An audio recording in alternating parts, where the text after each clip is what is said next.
আমি আপনাদের মাঝে আজকে একটা গুরুত্বপূর্ণ ভিডিও নিয়ে আসলাম। ভিডিওটা বর্তমান সময়ে খুবই গুরুত্বপূর্ণ। আমি আপনার এই সেক্টরে থাকার কারণে আপনাদের সাথে কথাগুলো শেয়ার করতেছি। আমেরিকা বলতেছে কি, তোমরা যত পণ্য আমাদের দেশ থেকে রপ্তানি করো, আমাদের থেকেও তত টাকার পণ্য আমদানি করো। প্রশ্ন হচ্ছে, এই দাবি কি আমাদের জন্য আদৌ যুক্তিসঙ্গত, নাকি এটা আমাদের মতো উন্নয়নশীল দেশের জন্য আরেকটা অর্থনৈতিক ফাঁদের মধ্যে ফেলে দেওয়া? চলুন বাস্তবতা দেখি। বাংলাদেশের গার্মেন্টস খাত থেকে মোট রপ্তানি 85% আসে, কিন্তু একটা শার্ট বানানোর জন্য আমাদের যে কাঁচামাল ব্যবহার করি তার 70% আমদানি করতে হয়। তুলা আমদানি, সুতা ও কাপড় তৈরির মেশিন আমদানি, রং ও কেমিক্যাল আমদানি, ডিজেল, গ্যাস, বিদ্যুৎ সব কিছুতেই আমদানির উপর নির্ভর। এখন কি আমরা আমাদের প্রোডাক্টটা তৈরি করার পরে আমরা যেই প্রোডাক্টটা বাইরের দেশে রপ্তানি করব, মাল পাঠানোর জন্য মানে কন্টেইনার ও জাহাজ, এই দুটোটা জিনিসও আমদানি নির্ভর। তাহলে আমরা রপ্তানি করছি নাকি আসলে আমরা ওই আমদানিকে রপ্তানি করছি, এই জিনিসটা আমাদের ভাবা উচিত। এখন আমেরিকা চায় আমরা যেন তাদের কাছ থেকে সেই পরিমাণ পণ্য কিনি।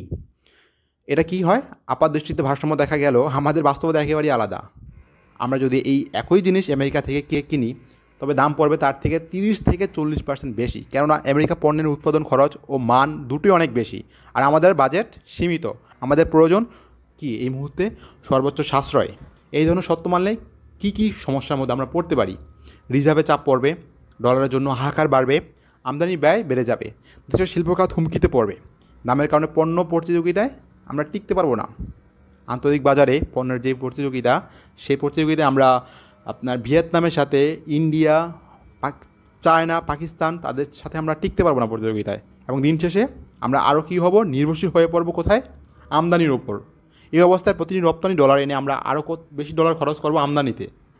এটা কি আমরা লাভ মনে করেন, বা এটা কি আমরা লাভ মনে করতেছি না আমাদের জাতি? না, আমরা আমেরিকার সঙ্গে বন্ধুত্ব চাই, বাণিজ্য চাই, কিন্তু হোক সেটা ন্যায্য ও পারস্পরিক সম্মান ভিত্তিক। আমরা যদি আমেরিকার কাছ থেকেই কিনি, তাহলে সেখানকার পণ্য আমাদের বাজারে উপযোগী করে দিতে হবে, দাম কমাতে হতে পারে। আর যদি না পারে, তবে আমাদের উচিত সস্তা পণ্য যেখানে পাওয়া সেখান থেকেই কেনা। এটা তো সিম্পল হিসাব। যেখানেই সস্তা পণ্য সেখান থেকেই তো আমি পণ্য ক্রয় করবো নাকি? আমি তো আর ধনী দেশ নই। আমার প্রতিটি ডলার কি অনেক গুরুত্বপূর্ণ। তাই আমার উচিত নিজেদের স্বার্থ রক্ষা করে সিদ্ধান্ত নেওয়া। একতরফা দাবি মেনে নিলে স্বাধীনতা থাকে না, থাকে কি নির্ভরতা। আমরা যে নির্ভরতা 16 থেকে 17টা বছর ছিলাম, বা মুক্তিযুদ্ধের পর থেকে ছিলাম, সেই নির্ভরতায় আমরা আরেকটা দেশের উপর হয়ে যাচ্ছি। আমাদের অর্থনীতি আজ যেখানে দাঁড়িয়ে, সেখানে প্রতিটা সিদ্ধান্ত হতে হবে বিচক্ষণ ও স্বার্থকেন্দ্রিক। আমরা চাই বাণিজ্য হোক, বন্ধুত্ব হোক, কিন্তু সেটা যেন না হয় একতরফা শর্তে, বরং হোক উইন উইন ভিত্তিতে। এই দেশ আমাদের,